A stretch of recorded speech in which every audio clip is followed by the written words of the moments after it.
बिस्मिल्लाहिर्रहमानिर्रहीम। अस्सलाम वालेकुम। इस ऑडियो में हम रिसाला कुशैरिया को आगे कंटिन्यू करेंगे। उससे पहले अगर आपने सब्सक्राइब नहीं किया तो सब्सक्राइब कर लें और बेल आइकन प्रेस कर दें। तो शुरू करते हैं। मेरे कपड़े नापाक हैं। एक शख्स किसी नेक आदमी के पास से गुज़रा तो उस बुज़ुर्ग ने अपने कपड़ों को उससे लपेट लिया।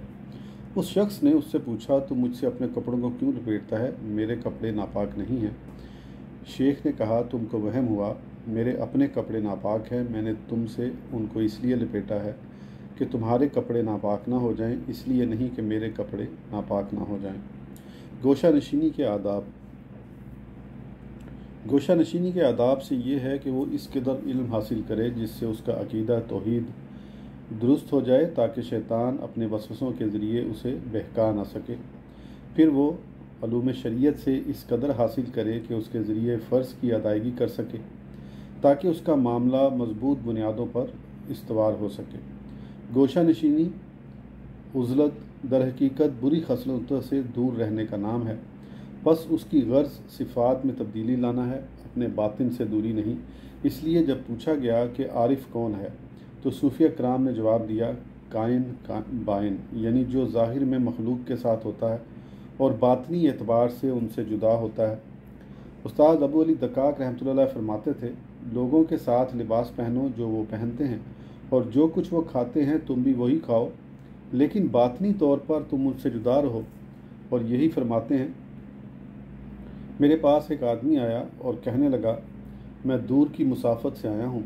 मैंने कहा, उस तसव्वुफ़ का दारोमदार मुसाफत तय करने और तकलीफ़ बर्दाश्त करने पर नहीं, अपने नफ्स से जुदा हो जाओ, चाहे एक कदम हो, तेरा मकसूद तुझे मिल जाएगा। हज़रत अबू यज़ीद रहमतुल्लाह अलैह से मनकूल है, फरमाते हैं, मैंने अपने रब अज़्ज़ा वजल को ख्वाब में देखा तो मैंने अर्ज़ किया, या अल्लाह, मैं तुझे कैसे पाऊँ? फरमाया, अपने नफ्स से जुदा होकर चले आओ। हज़रत अबू उस्मान मग़रिबी रहमतुल्लाह अलैह फरमाते थे, जो शख्स सोहबत पर खिलवत को तरजीह देता है, उसे चाहिए कि अल्लाह अज़्ज़ा वजल के ज़िक्र के अलावा तमाम अस्कार को छोड़ दे और अपने रब की रज़ा के अलावा तमाम इरादों से खाली हो जाए, और अगर नफ्स तमाम असबाब का मुतालबा करे तो उससे भी अलग हो जाए। अगर ये सूरत पैदा नहीं होती तो उसकी खिलवत उसे फितने या आजमाइश में डाल देगी। कहा गया है कि खिलवत में तन्हाई सुकून के तमाम असबाब की जामे है। हज़रत याहया बिन मुआज़ रहमतुल्लाह अलैह फरमाते हैं, देखो, तुम्हें खिलवत के साथ उन्स है या खिलवत में तुम्हारा उन्स अल्लाह अज़्ज़ा वजल के साथ है। अगर तुम्हारा उन्स खिलवत के साथ है तो जब तुम खिलवत से निकलोगे तो तुम्हारा उन्स ख़त्म हो जाएगा, और अगर तुम्हें खिलवत में अपने रब के साथ उन्स होगा तो तुम्हारे लिए सहरा और जंगल तमाम जगहें बराबर होंगी। गोशा नशीनी के बारे बुज़ुर्गों के अक़वाल। हज़रत मोहम्मद बिन हामिद रहमतुल्लाह अलैह फरमाते हैं, एक शख्स हज़रत अबू बकर वराक रहमतुल्लाह अलैह से मुलाकात के लिए आया। जब वापस जाने लगा तो अर्ज़ किया, मुझे कोई वसीयत कीजिए। उन्होंने फरमाया, मैंने दुनिया और आखिरत की भलाई खिलवत और किल्लत में पाई है, जबकि इन दोनों का शर कसरत और मेल जोल में पाया है। हज़रत जरेरी रहमतुल्लाह अलैह से उज़लत यानी गोशा नशीनी के बारे में पूछा गया। उन्होंने फरमाया, गोशा नशीनी ये है कि तुम लोगों के हजूम में दाखिल हो जाओ और अपने बातिन को उनकी मुज़ाहमत से महफूज रखो, अपने नफ्स को गुनाहों से अलग रखो और तुम्हारा बातिन हक़ के साथ मरबूत हो। कहा गया है कि जिसने गोशा नशीनी को तरजीह दी उसने हक़ को पा लिया। हज़रत सहल रहमतुल्लाह अलैह फरमाते हैं, खिलवत हलाल खाने के साथ दुरुस्त होती है, और हलाल खाना उस वक़्त दुरुस्त होता है जब अल्लाह अज़्ज़ा वजल का हक़ अदा किया जाए। हज़रत ज़ुन्नून मिस्री रहमतुल्लाह अलैह फरमाते हैं, मैंने खिलवत से बढ़कर कोई चीज़ इखलास की तरगीब देने वाली नहीं देखी। हज़रत अबू अब्दुल्ला रमली रहमतुल्लाह अलैह फरमाते हैं, चाहिए कि तुम्हारा मुखलिस दोस्त खिलवत हो, तुम्हारा खाना भूख, तुम्हारी गुफ्तगू अल्लाह अज़्ज़ा वजल से मुनाजात हो। उसके नतीजे में या तो मर जाएगा या अल्लाह सुब्हाना तक पहुँच जाएगा। हज़रत ज़ुन्नून रहमतुल्लाह अलैह फरमाते हैं, जो शख्स खिलवत में मखलूक से छुपा रहा वो उस शख्स की तरह नहीं हो सकता जो अल्लाह अज़्ज़ा वजल के साथ होकर मखलूक से छुपा रहा। मखलूक में रह कर अल्लाह अज़्ज़ा वजल के साथ होना बड़ी बात है। हज़रत जुनैद बगदादी रहमतुल्लाह अलैह फरमाते हैं, गोशा नशीनी की मुशक्क़त बर्दाश्त करना लोगों के मेल जोल और मदारात से ज़्यादा आसान है। हज़रत मकहूल रहमतुल्लाह अलैह फरमाते हैं, अगर मखलूक से मेल जोल में भलाई है तो गोशा नशीनी में सलामती है। حضرت یحییٰ بن معاذ رحمۃ اللہ علیہ فرماتے ہیں تنہائی صدیقین کی ہم نشین ہے۔ حضرت شبلی رحمۃ اللہ علیہ فرماتے ہیں اے لوگو افلاس سے بچو۔ ان سے پوچھا گیا اے ابو بکر افلاس کی علامت کیا ہے؟ انہوں نے فرمایا افلاس کی علامت لوگوں سے مانوس ہونا ہے۔ حضرت یحییٰ بن ابی کثیر رحمۃ اللہ علیہ فرماتے ہیں جو شخص لوگوں سے میل جول رکھے گا وہ ان سے مدارات کرے گا، اور جو ان سے مدارات کرے گا وہ ریاکاری کرے گا۔ حضرت شعیب بن حرب رحمۃ اللہ علیہ فرماتے ہیں میں کوفہ میں حضرت مالک بن مسعود رحمۃ اللہ علیہ کے پاس گیا اور وہ اپنے گھر میں تنہا تھے۔ میں نے ان سے پوچھا کیا آپ تنہائی میں وحشت محسوس نہیں کرتے؟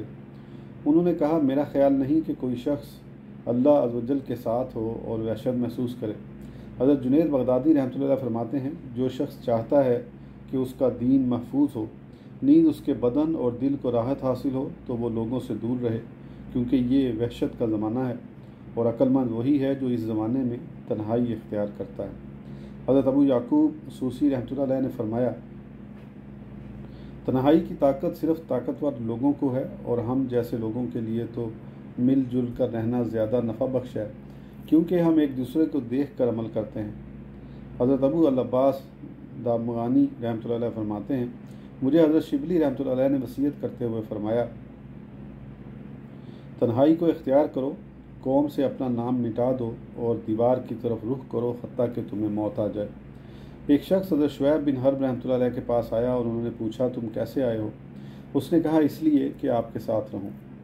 فرمایا اے بھائی عبادت میں شرکت نہیں ہوتی، اور جو شخص اللہ عز و جل کے ساتھ مانوس نہیں ہوتا وہ کسی چیز کے ساتھ مانوس نہیں ہوتا۔ منقول ہے کہ کسی صوفی سے پوچھا گیا کہ آپ کو اپنی سیاحت کے دوران کون سی عجیب ترین چیز ملی؟ انہوں نے کہا میری ملاقات حضرت خضر علیہ السلام سے ہوئی تو انہوں نے میری صحبت میں رہنے کا مطالبہ کیا، بس مجھے ڈر ہوا کہ کہیں مجھ پر میرا توکل خراب نہ ہو جائے۔ اور کسی صوفی سے پوچھا گیا کہ آپ کو یہاں کسی سے انس ہے؟ انہوں نے کہا ہاں، اور اپنا ہاتھ قرآن مجید کی طرف بڑھایا اور اسے اپنی گود میں رکھ کر فرمایا اس سے مجھے انس ہے۔ اسی سلسلے میں یہ شعر ہے اے محبوب تیرے خطوط ہمیشہ میرے ارد گرد ہوتے ہیں، وہ میرے بستر سے جدا نہیں ہوتے، اور ان خطوط میں میرے لیے اس بیماری یعنی عشق سے شفا ہے جس کو میں چھپائے ہوئے ہوں۔ ایک شخص نے حضرت ذوالنون مصری رحمۃ اللہ علیہ سے پوچھا کہ اس کے لیے گوشہ نشینی کب صحیح ہوگی؟ انہوں نے فرمایا جب تم اپنے نفس سے علیحدگی پر قوت حاصل کر لو۔ دل کی دعا۔ حضرت ابن مبارک رحمۃ اللہ علیہ سے پوچھا گیا دل کی دعا کیا ہے؟ فرمایا لوگوں سے کم ملاقات کرنا۔ کہا گیا ہے کہ جب اللہ عز و جل بندے کو گناہ کی ذلت سے اطاعت کی عزت کی طرف منتقل کرنا چاہتا ہے تو اسے تنہائی سے مانوس کر دیتا ہے، اسے قناعت کے ساتھ مالداری عطا کرتا ہے، اور اسے اس کی ذات کے عیب دکھا دیتا ہے۔ پس جس کو یہ چیز عطا کی گئی اسے دنیا اور آخرت کی بھلائی عطا کی گئی۔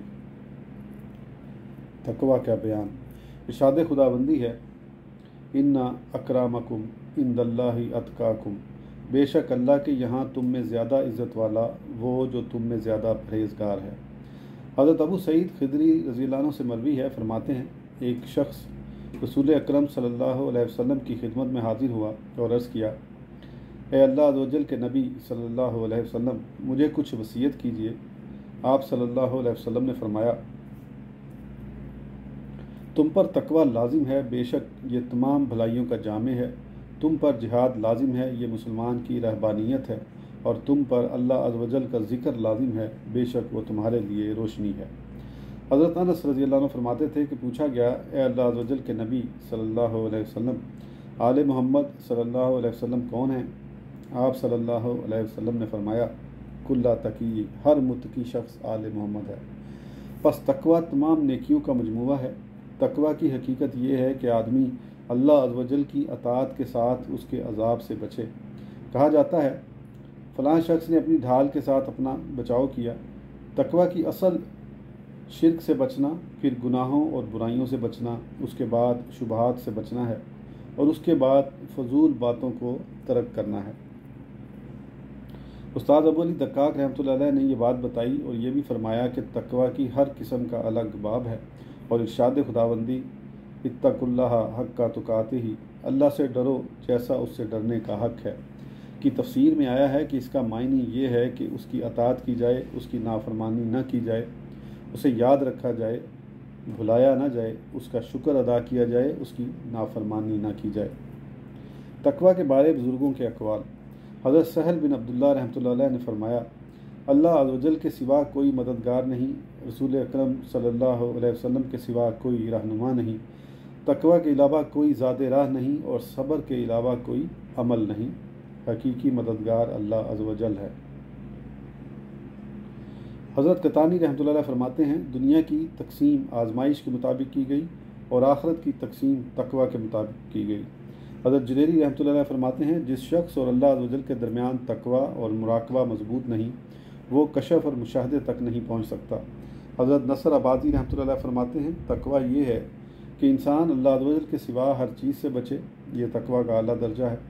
हज़रत सहल रहमतुल्लाह अलैह फरमाते हैं, जो शख्स चाहता है कि उसका तकवा दुरुस्त हो, वो तमाम गुनाहों को छोड़ दे। हज़रत नसर आबादी रहमतुल्लाह अलैह फरमाते हैं, जो शख्स तकवा को अख्तियार करता है वो दुनिया को छोड़ने का मुश्ताक होता है, क्योंकि इरशाद खुदाबंदी है,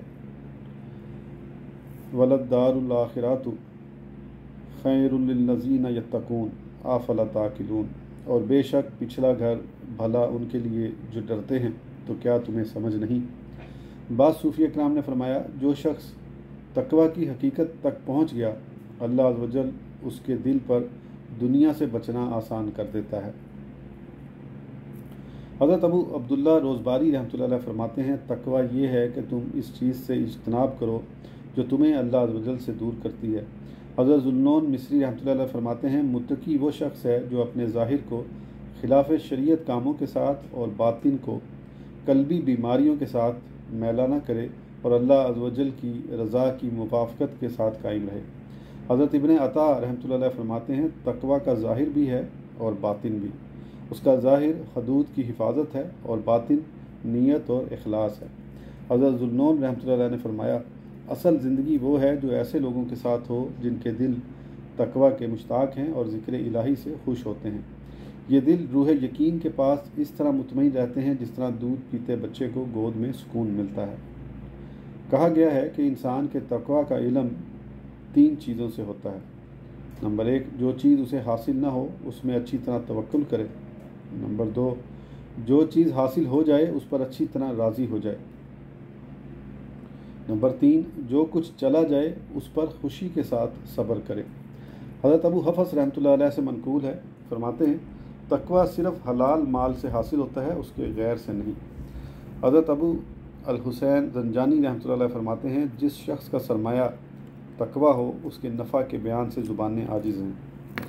तकवा कैसा हो? हज़रत वास्ती रहमतुल्लाह अलैह फरमाते हैं, तकवा ये है कि अपने तकवे से भी बचे, यानी तकवा की रियाकारी से बचे, और मुत्तकी वो है जो हज़रत इब्न सीरीन रहमतुल्लाह अलैह की तरह हो। उन्होंने घी के 40 मटके खरीदे, उनके ग़ुलाम ने एक मटके से चूहा निकाला।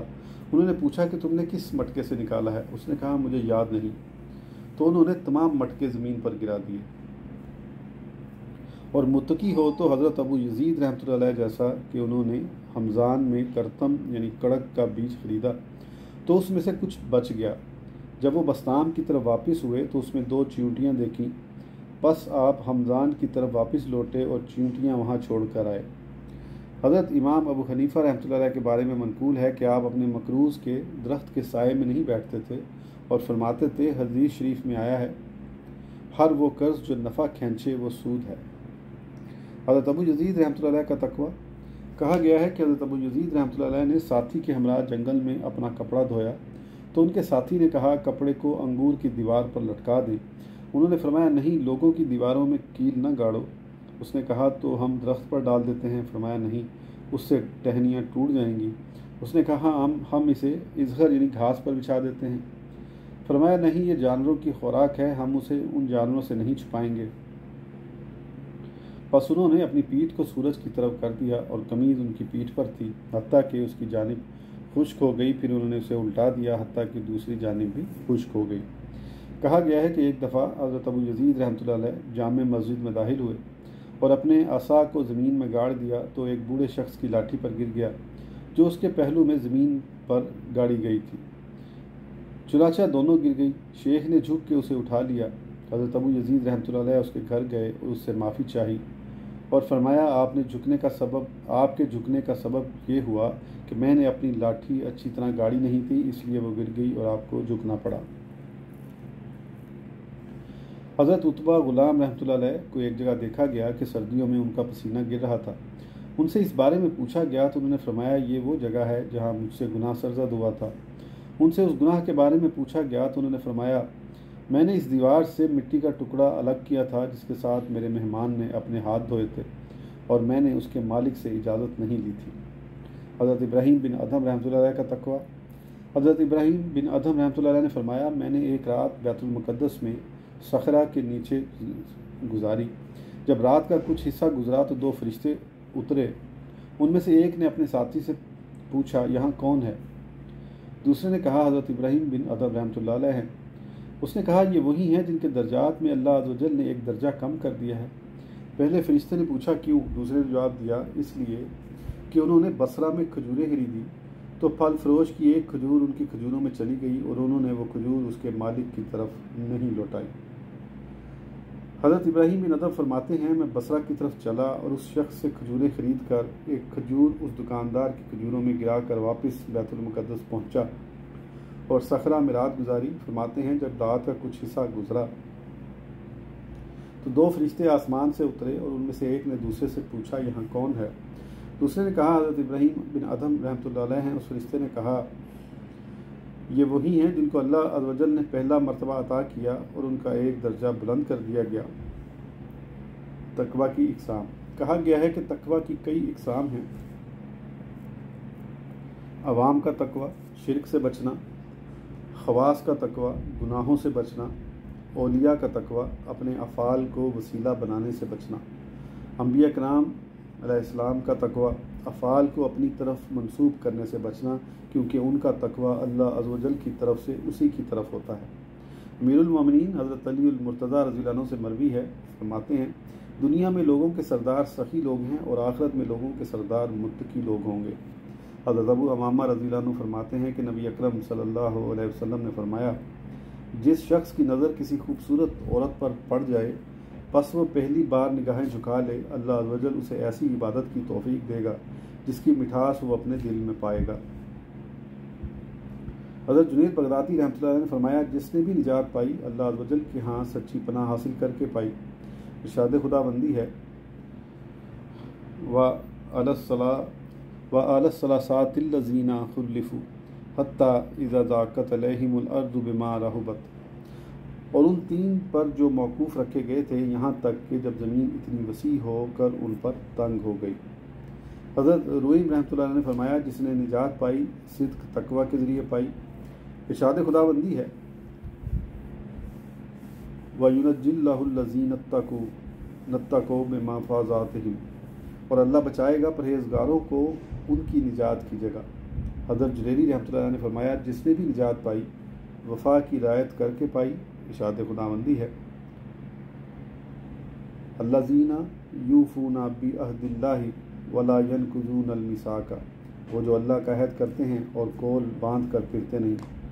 حضرت ابن عطا رحمۃ اللہ علیہ نے فرمایا جس نے نجات پائی اللہ عز و جل سے حقیقی حیا کے ذریعے پائی۔ ارشاد خداوندی ہے عالم یعلم بِأَنَّ اللَّهَ یَرَى، تو کیا حال ہوگا کیا نہ جانا کہ اللہ دیکھ رہا ہے۔ حضرت استاد الامام رحمۃ اللہ علیہ فرماتے ہیں جس نے بھی نجات پائی اللہ عز و جل کے حکم اور قضا سے پائی۔ ارشاد خداوندی ہے ان الذین سبقت لہم من الحسنی، بے شک وہ جن کے لیے ہمارا وعدہ بھلائی کا ہو چکا۔ انہوں نے یہ بھی فرمایا کہ جس نے نجات پائی تو اس لیے پائی کہ اللہ عز و جل نے اسے پہلے سے منتخب کر رکھا تھا۔ ارشاد باری تعالیٰ ہے وَاجْتَبَيْنَهُمْ وَهَدَيْنَاهُمْ إِلَىٰ صِرَاطٍ مُسْتَقِيمٍ، اور ہم نے انہیں چن لیا اور سیدھی راہ دکھائی۔ آج کی آڈیو کے لیے اتنا ہی، انشاءاللہ اگلی آڈیو میں آگے کنٹینیو کریں گے۔ اس وقت تک کے لیے اجازت دیجیے، سبسکرائب کرنا نہ بھولیں۔ اللہ حافظ۔